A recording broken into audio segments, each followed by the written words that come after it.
बात करेंगे निषेचन की, कि निषेचन कैसे होता है अब, क्योंकि अब कुल मिलाकर क्या है, अंड कोशिका बन चुकी है, परागकण बन चुके हैं, अब परागकण वहां तक पहुंच चुके हैं, यानी पोलिनेशन हो चुका है।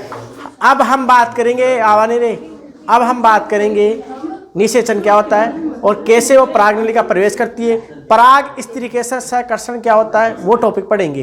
तो इस एक हेडिंग में लिखवाऊंगा मैं सारे। तो मेन हेडिंग आप लिखो निषेचन।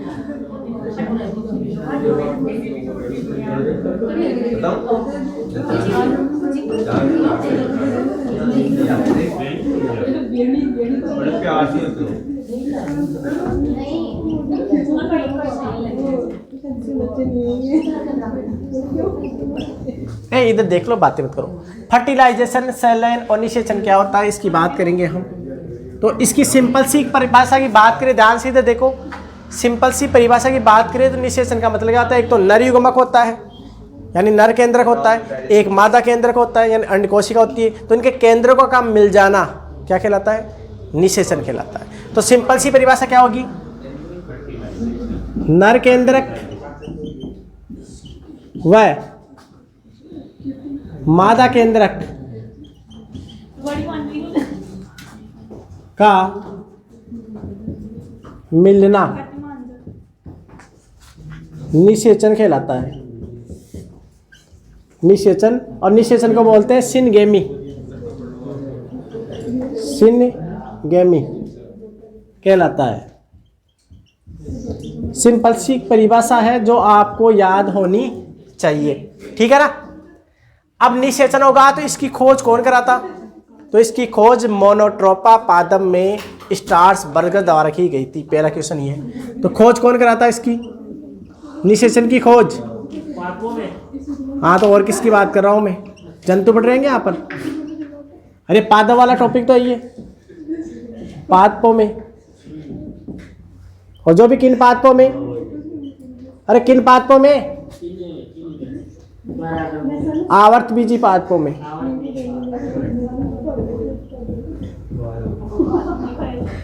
ठीक है, तो खोज कौन कराता, मोनोट्रोपा पादप में स्ट्रासबर्गर। ये खड़ी हो जा,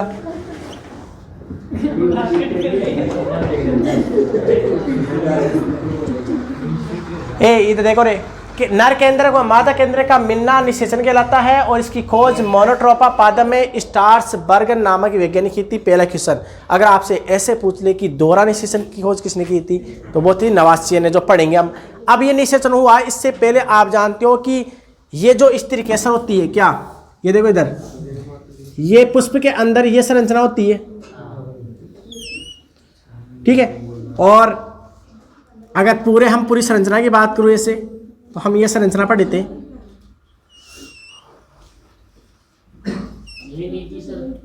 इसके अंदर ये था, बार-बार बना रही हूँ, वो इसके अंदर था, उल्टा बना दिया।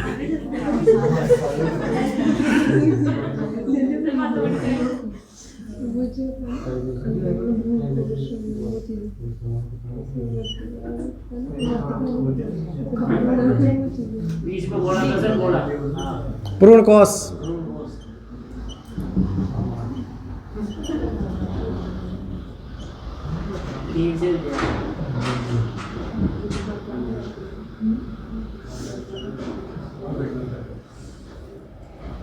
ठीक है। और ये संरचना कहाँ आती,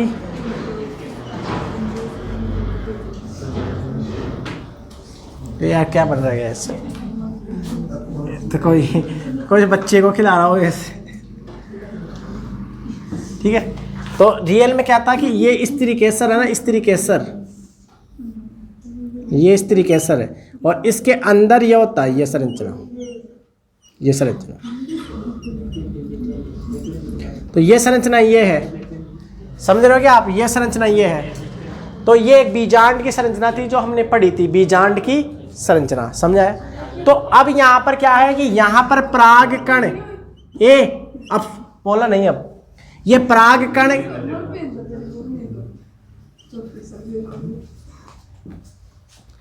ये पराग कण इनके अंदर बन गए, ये पराग कण स्फुटित हो गया और पराग कण यहाँ से यहाँ आ गए, मतलब यहाँ पर आ गए ये परागकण, ठीक है, ये परागकण यहाँ आ गए, ठीक है। अब यहाँ से अंदर प्रवेश करेंगे तो परागनलिका बनेगी, ठीक है। तो यहाँ से यहाँ आने की प्रोसेस हम कल पढ़ चुके हैं, पॉलिनेशन जिसे परागण बोलते हैं। अब ये अंदर आएगा तो यहाँ पर आप जानते हो इस तरीके से कि वर्तिकाग्र और पराग के मध्य आपस में क्रिया होती है। ऐसे तो और कोई पेड़ के भी परागकण आ सकते हैं ना, वो थोड़ी अंदर जाएगा। फिर ऐसे तो क्या होगा, गेहूं पर आम भी लग जाए, आम पर गेहूं भी लग जाए, आगे जाएगा प्रोसेस, ऐसे तो होता नहीं है। तो अरे कहने का मतलब है कि ये परागकण अंदर प्रवेश से निषेचन होगा तो कोई दूसरा भी जा सकता है। तो सेम जाति को क्या करते हैं, निषेचित करते हैं। तो यहाँ पर पराग स्त्री केसर सहकर्षण काम करता है। तो पहले हम ये जानेंगे, फिर ये जानेंगे कि ये यहाँ पर मानते हो कि ये परागनलिका, यहाँ से परागनलिका बनती है ऐसे, ये परागनलिका ऐसे बनकर यहाँ प्रवेश करती है, मतलब ये परागनलिका ऐसे प्रवेश करती है और उसमें नर युग्मक आते हैं, नर युग्मक। अब आपको बताओ, ध्यान से इधर देखो, ये परागनलिका यहाँ पर प्रवेश कर गई अंदर इस बीजांड द्वार में। ये ऐसे भी कर सकती थी डायरेक्ट, ऐसे अध्यावरण को तोड़ के भी कर सकती है। इस आधार पर इसके 3 प्रकार भी होते हैं, बीजांड द्वारीय प्रवेश, निभागीय प्रवेश और अध्यावरणीय प्रवेश, ठीक है। तो हम ये भी जानेंगे। और दोहरा निषेचन क्या है तो ये जानेंगे। तो आज क्या पढ़ने वाले हम, निषेचन का सारे टॉपिक है निषेचन में आते हैं, ठीक है। तो सबसे पहले हम ये चित्र आप बनाने की जरूरत नहीं, ये परिभाषा लिख लिए। अब आप सबसे पहले समझो क्या, सुनो।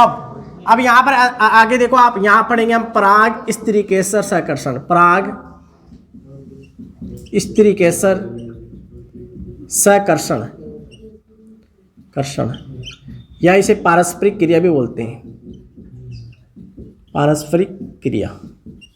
अब इस टॉपिक को समझो पहले आप, यहाँ तक पूछने से पहले आप इसको समझो।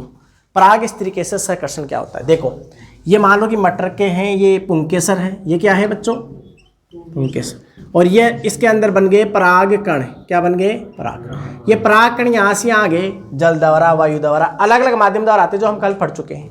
अब यहाँ आने के बाद में यहाँ पर क्या रिएक्शन होती है, ठीक है। तो यहाँ रिएक्शन होती है, तो उस रिएक्शन को बोलते हैं हम पराग स्त्री केसर, ठीक है, पारस्परिक क्रिया। तो यहाँ पर ये है स्त्री केसर और यहाँ पर ये परागकण यहाँ पर आ गया है ये। अब यहाँ पर जो क्रिया होगी उसे ही हम बोलते हैं पराग स्त्री केसर सहकर्षण। इसमें क्या होता है, ये जो वर्तिकाग्र का भाग होता है, वर्तिकाग्र, ये वर्तिकाग्र स्टिग्मा बोलते हैं। क्या बोलते हैं इंग्लिश में इसे, स्टिग्मा। ये स्टिग्मा क्या करती है, पहले तो ये पहचानते हैं कि अपनी जाति का है कि नहीं है।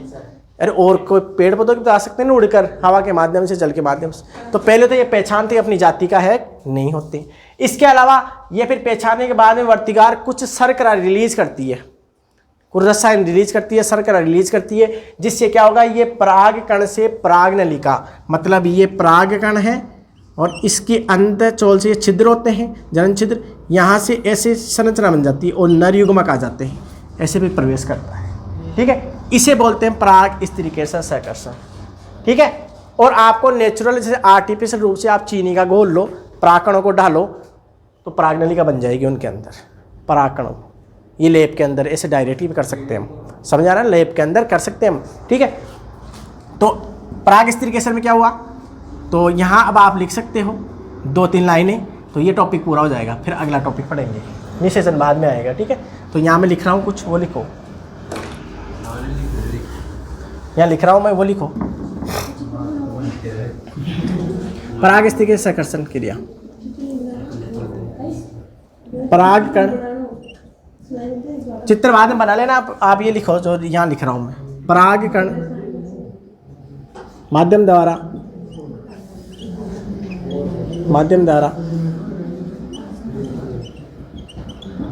स्त्री केसर के वर्तिकाग्र पर पहुंचते हैं तथा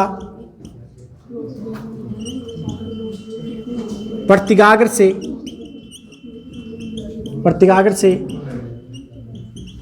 शर्करा अवशोषित करके, लिख लो इसे, अवशोषित करके परागनलिका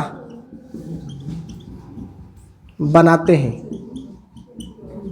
या बनाता है, परागनलिका बनाता है।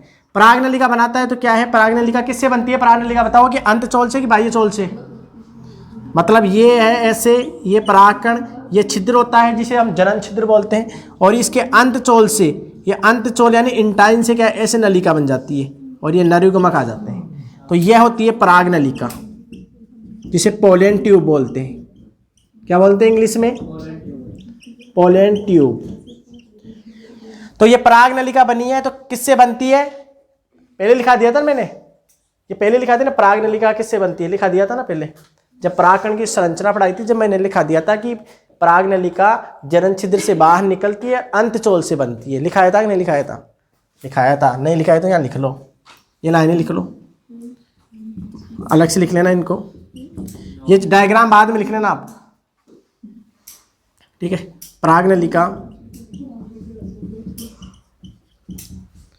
नोट में है ना, नोट में कर लेने। पराग नलिका अंतचोल, अंतचोल को बोलते हैं इंटाइन, इंटाइन से, टाइन से बनती है। वह जनन छिद्र से, जनन छिद्र से बाहर निकलती है, ठीक है। तो ये इसको ही बोलते हैं पराग इस तरीके से संकर्षण, ठीक है। तो ये एक टॉपिक था, इसी आप लाइनों को लिखो, फिर आगे हम प्रवेश बात करते हैं, ठीक है। इसे ऑफ कर, ठीक है। तो पराग नलिका यहाँ से बन गया ना, पराग नलिका का अंकुरण हो गया। अब आगे देखो क्या होता है,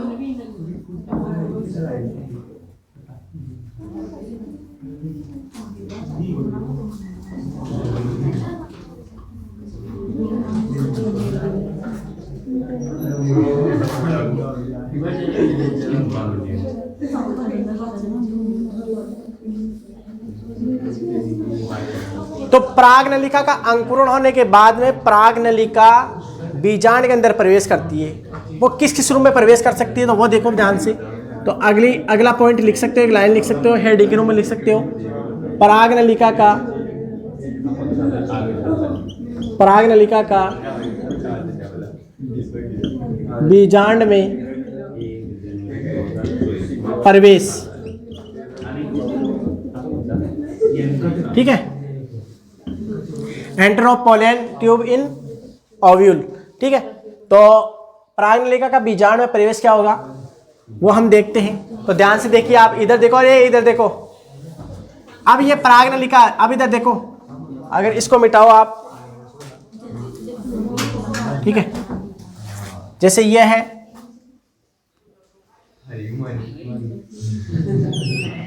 यहां से ये परागकण, यहां से बन गई ये पोलन ट्यूब, और इसके अंदर है बीजांड, और यहाँ है कोशिकाएं, मतलब ऐसे समझो।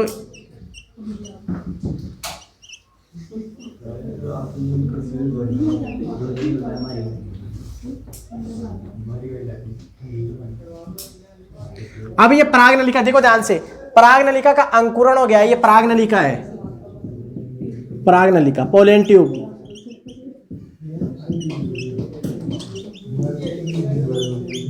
इस पोलन ट्यूब का ध्यान से देखो, आवाज नहीं करनी है। ये पोलन ट्यूब एक तो इधर से भी प्रवेश कर सकती है, इधर से भी प्रवेश कर सकती है, और यहां से भी प्रवेश कर सकती है। 3 जगह से प्रवेश कर सकती है। कहां कहां से? एक तो प्रवेश एक तो प्रवेश कर सकती है इस भाग को, और इस भाग को क्या बोलते हैं हम? चला जा, यानी केलेजा, केलेजा, जिसे हम बोलते हैं निभाग। यहां से बोलते हैं अध्यावरण, इसको अध्यावरण, और ये होता है बीजांड द्वार। तो इस आधार पर पराग नलिका 3 भागों से प्रवेश कर सकती है, निभागीय, अध्यावरण और बीजांड द्वार से। तो 3 प्रकार हैं बीजांड द्वार इसके प्रवेश के। पहला है, मोस्टली क्या होता है, बीजांड द्वारी प्रवेश होता है। तो सबसे पहले हम पढ़ लेते हैं बीजांड द्वारीय प्रवेश, मतलब पराग नलिका का बीजांड द्वार से प्रवेश, इसे बोलते हैं, बीजांड को इंग्लिश में क्या बोलते हैं? माइक्रोपाइल, ठीक है। क्या बोलते हैं? ठीक है, माइक्रोपाइल बोलते हैं। तो एक तो हो गया माइक्रोपाइल, ठीक है, बीजांड द्वारीय परिवेश। तो देखो ध्यान से, इसमें क्या होगा, मोस्टली यानी अधिकांश लगभग 85% आवर्तबीजी पादपों में, लिख लो अब, आवर्तबीजी पादपों में परागनलिका बीजांड द्वार से प्रवेश करती है, द्वार से प्रवेश करती है। इसे बोलते हैं माइक्रोपाइलर गेमी, माइक्रोपाइलर गेमी, ठीक है, माइक्रोपाइलर गेमी, ठीक है, अधिकांश इससे प्रवेश करती है।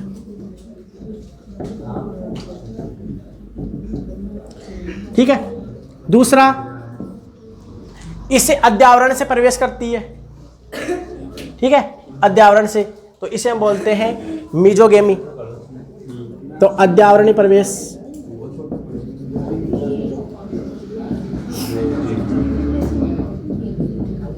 इसे बोलते हैं मीजोगेमी।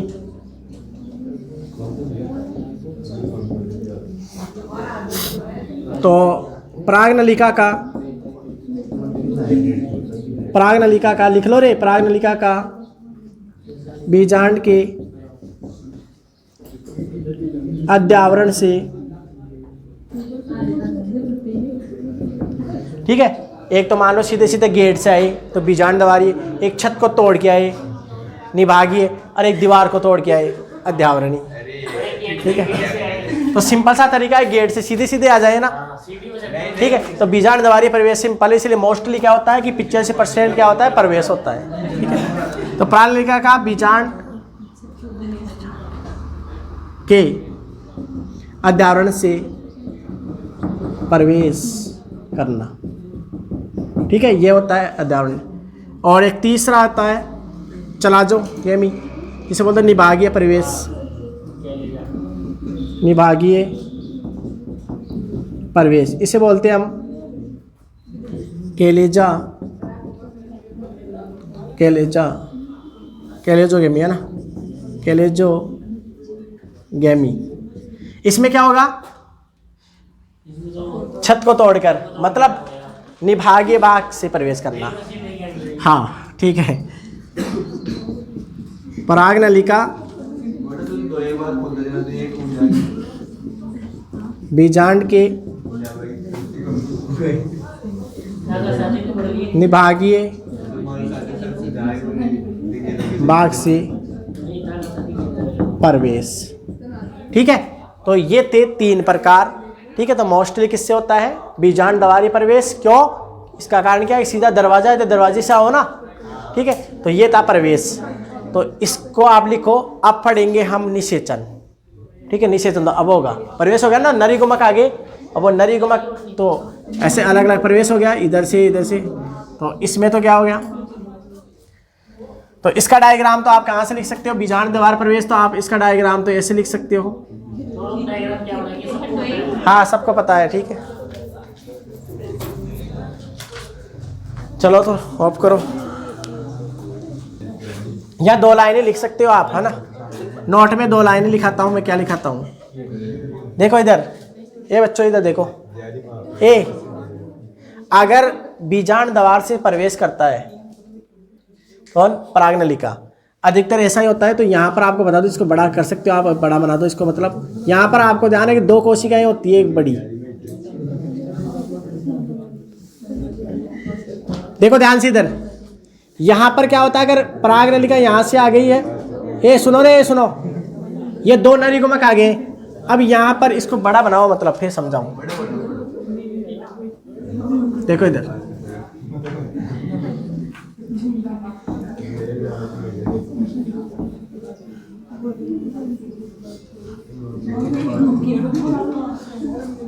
देखो इधर,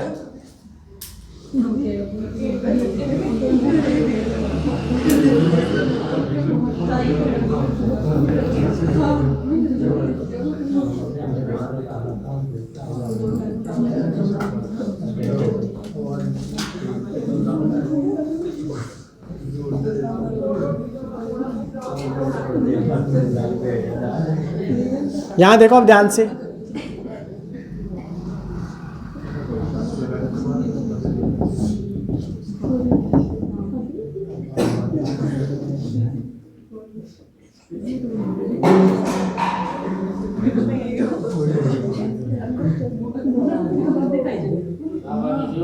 यहाँ हो सकता है भूत भी हो सकता है, ठीक है। देखो ध्यान से, इधर समझो इसको ध्यान से। ये सुनो रे, अब ये पराग नलिका है, पोलियन ट्यूब। ये सुनो रे, पराग नलिका यहाँ प्रवेश करने का आप जानते हो, एक पराग कण के अंदर कितने नरिगोमक बने थे, बताया था ना कि एक वो जनन कोशिका जब समसूत्री विभाजन करके दो नरिगोमकों को बनाती है, जिसमें एक तो इससे निषेचित होता है, एक अंड कोशिका से। अब इस यहाँ प्रवेश करेगी तो यहाँ पर क्या होता है, ये यहाँ पर सहायक कोशिका, ये कौन सी कोशिकाएं थी, सहायक सेल, यानी ये पूरा की पूरी संरचना भ्रूण कोश है। ये तो आप जानते हो ना, इसे एम्ब्रियो सेक बोलते हैं, एम्ब्रियो सेक। इसी भ्रूण कोश के जो बीजांड से बना था,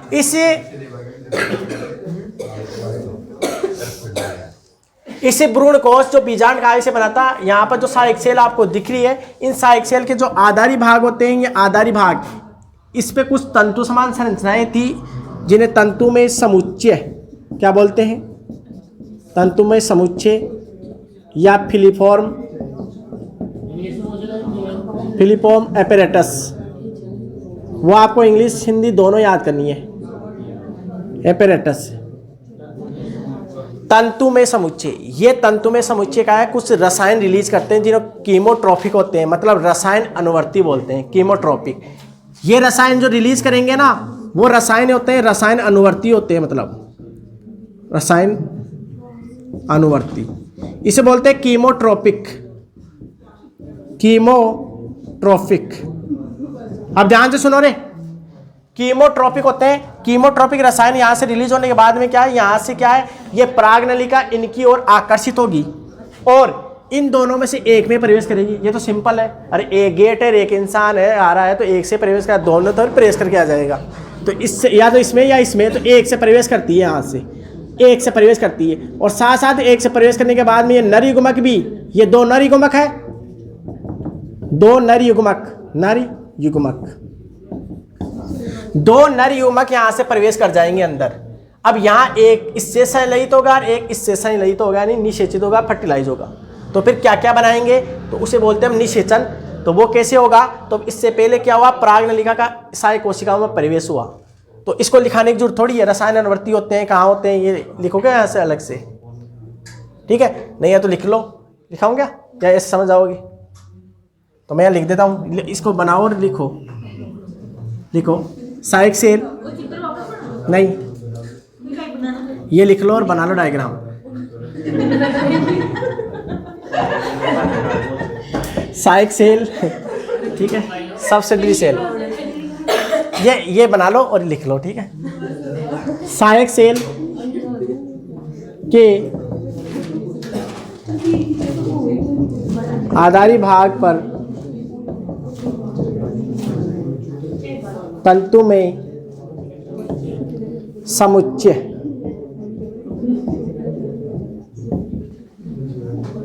कुछ रसायन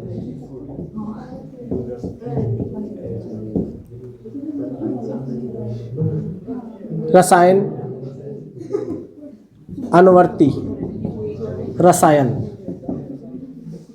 रिलीज करते हैं, यानी मुक्त करते हैं, जिससे पराग नलिका दोनों सेल में से एक में प्रवेश करती है। वह दोनों नर युग्मक आगे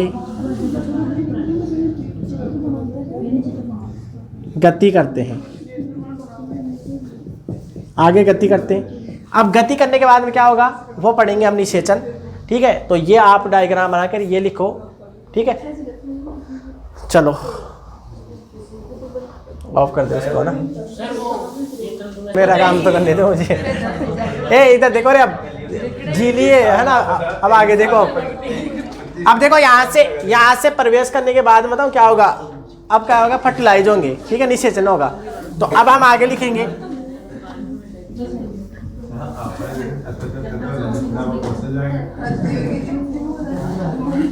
तो दोहरा निषेचन क्या होता है, सिंपल सा तरीका है।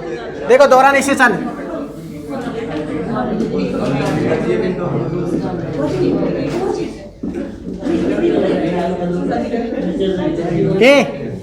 आप सुनो। अब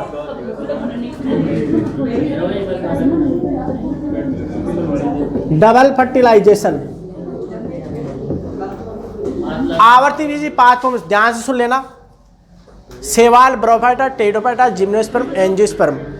दोहरा निषेचन केवल एंजियोस्पर्म प्लांट की विशेषता होती है। ठीक है, तो दोहरा निषेचन केवल एंजियोस्पर्म प्लांट में पाया जाता है। तो नोट में लिख सकते हो आप। ठीक है, इसके साथ के साथ आप लिख सकते हो। ठीक है, तो दोहरा निषेचन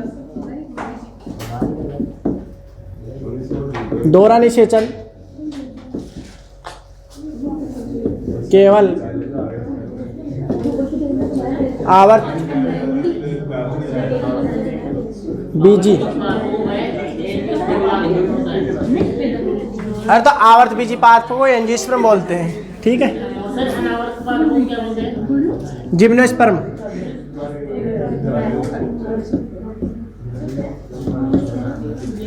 विशिष्ट लक्षण होता है।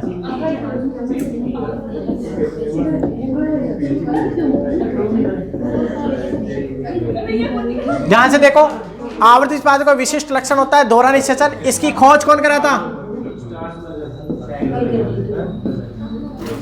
खोज, अरे दोहरे निषेचन की खोज किसने की थी, नवासियन ने।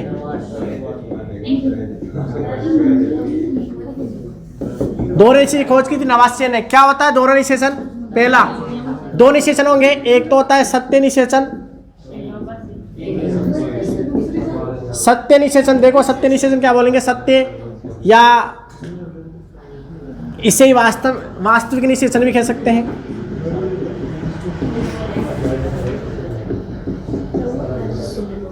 इसे युग्मक निषेचन या सिनगेमी कह सकते हैं। यही वास्तविक निषेचन है। ध्यान से देखो क्या होता है इसमें देखो अंड सेल प्लस पहला नर युग्मक बना लेंगे क्या, द्विगुणित यानी 2n भ्रूण। इसे क्या बोलेंगे हम, पहले तो युग्मनज यानी जाइगोट, और बाद में ये भ्रूण बनाता है, और भ्रूण से फिर क्या बनता है, बीज बनता है। ध्यान से देख लो एक बार, दो बार निषेचन होगा। पहला नर युग्मक तो क्या करेगा, अंड कोशिका को निषेचित करेगा और बना लेगा द्विगुणित संरचना यानी 2n संरचना युग्मनज। इसी से पे भ्रूण और बीज बनता है। ठीक है, अब अगले हम टॉपिक में पढ़ेंगे, जैसे कल पढ़ेंगे, ये बीज है ना, ये बीज कैसे बना, मतलब बीज ये इससे बना तो इसके अंदर क्या क्या प्रोसेस हुई अंदर, फिर ये बीज बना। तो बीज के अंदर प्रांकुर मूलांकुर होते हैं। प्रांकुर से तना बनता है और मूलांकुर से जड़ बनती है। तो इसको ही सत्य निषेचन बोलते हैं, वास्तविक निषेचन इसे ही कहते हैं। ध्यान से सुन लो इसको। ठीक है, क्योंकि कई इसने इधर देखोगे तो याद हो जाएगी। दूसरा निषेचन क्या होता है, दो नर युग्मक आए थे ना, तो एक तो इससे निषेचित हो गया, दूसरा क्या करेगा, जो केंद्रीय सेल थी, केंद्रीय सेल जिसे ध्रुवीय सेल भी बोलते थे, ध्रुवीय सेल, उस इसकी गुणिता तो क्या थी रे बताओ, इसकी गुणिता क्या थी, n, इसकी गुणिता, और ये क्या हो गई 2n, और ये एक जो केंद्र यहां दिख रहा है ना,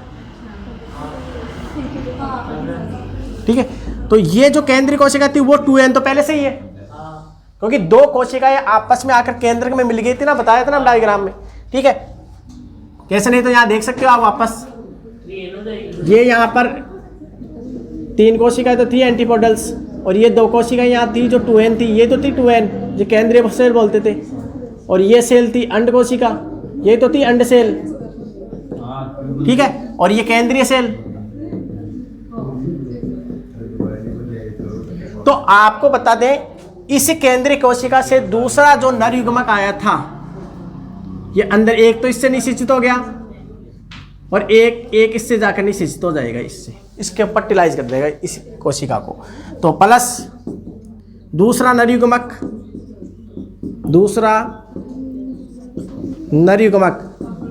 N, और ये हो जाएंगे किस बना लेंगे 3N, और इसे बोलते हैं PEN यानी पेन, यानी भ्रूणपोष, यानी भ्रूणपोष। और ये भ्रूणपोष इस भ्रूण को पोषण प्रदान करता है। ये क्वेश्चन आया हुआ है, भ्रूण को भ्रूणपोष क्या करता है, पोषण प्रदान करता है। अब ये भ्रूणपोष कईयों में क्या होता है, पोषण देते देते खत्म हो जाता है, कईयों में बच जाता है। इस आधार पर भ्रूणपोष के भी 3 प्रकार पढ़ेंगे हम, यानी मेन तो 2 है, भ्रूणपोषी बीज, अभ्रूणपोषी बीज, जो नेक्स्ट पढ़ेंगे हम। तो ये PEN का मतलब क्या होता है, प्राइमरी एंडोस्पर्म न्यूक्लियस, प्राथमिक भ्रूणपोष केंद्रक। हिंदी में क्या बोलते हैं इसे, दिख रहा है आप, प्राथमिक भ्रूणपोष केंद्रक, PEN, पेन। तो एग्जाम में आपके अगर किताब में आ जाए कि क्वेश्चन में आ जाए कि भ्रूण को पोषण प्रदान कौन करता है, तो भ्रूणपोष न देखकर वो PEN भी लिख सकता है, ठीक है, याद रखना है। इन दोनों में से ये शब्द भी लिख सकता है, ये भी लिख सकता है, दोनों में से, तो आप दोनों को लिख लो। और यह भ्रूण को पोषण प्रदान करता है। तो एक लाइन आप नोट में लिख लेना, नोट में लिख लेना, फिर ये कंप्लीट हो गया है टॉपिक। भ्रूण को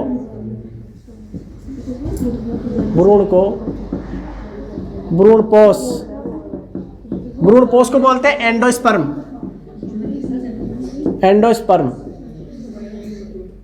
एंडोस्पर्म पोषण प्रदान करता है,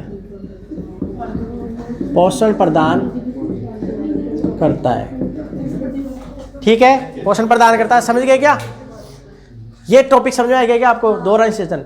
तो ये 2 बार निषेचन हो गया ना। इस खोज की कौन करा था, नवासियन। और ये केवल एंजियोस्पर्म प्लांट में पाया जाता है, जिम्नोस्पर्म में इनमें नहीं पाया जाता, ठीक है।